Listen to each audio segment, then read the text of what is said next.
Paging Aitken Robertson to courtroom number 2. The jury is back with a verdict.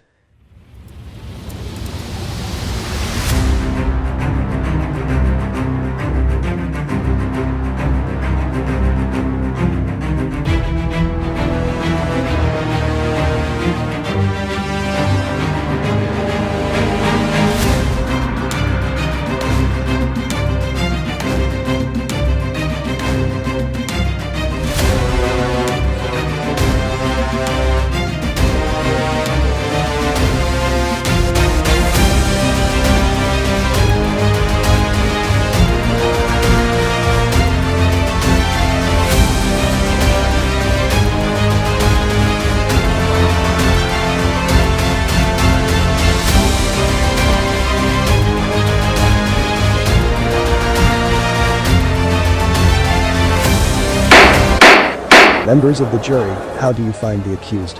Guilty or not guilty? Not guilty on all accounts, Your Honor.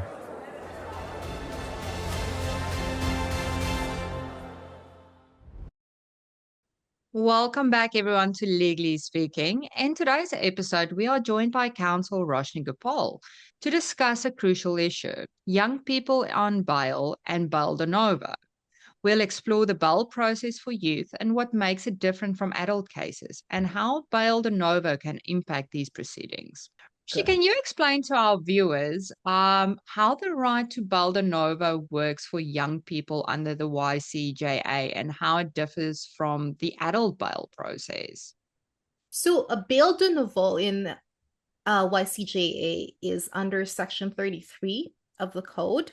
It gives the young people a second chance at bail. So if they were ordered detained for whatever reason by a justice of the peace in their first bail hearing, they can apply again with 2 clear days notice to the Crown, to the opposing party, for another bail application, which would be before a judge. It's different from a bail review in the adult sense, in that a bail review, you would need a significant upgrade or change in circumstances. You would need a new plan. You would need possibly new sureties. Bail de novo, you can go with the exact same plan. You don't need to show any of those differences that you would in an adult court. So it's not a review. I get a second chance at bail. So what factors does a YCJA judge typically consider when deciding whether or not to grant bail to a young person? And then how does this principle of rehabilitation comes into play with everything?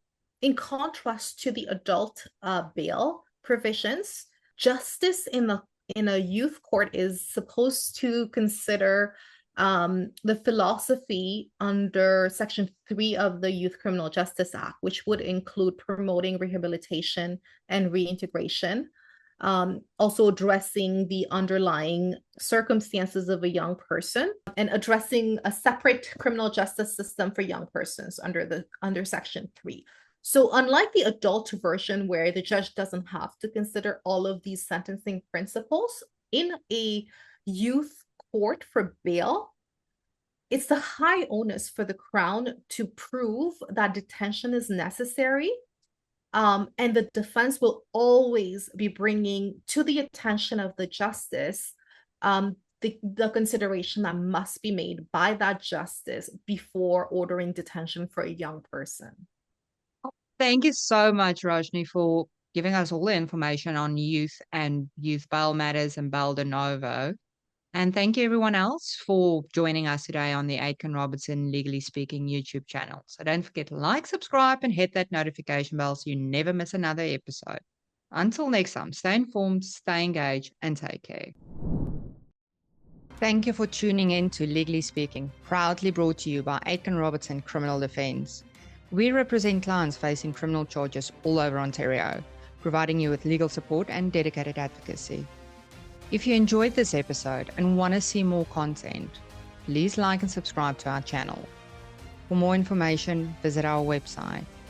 We also offer free books on various types of criminal charges, which you can request on our website. or by using the QR codes on your screen now. For legal assistance, call us today or visit our website to request a meeting with one of our experienced lawyers or licensed paralegals. Thank you for watching, and we'll see you next time on Legally Speaking.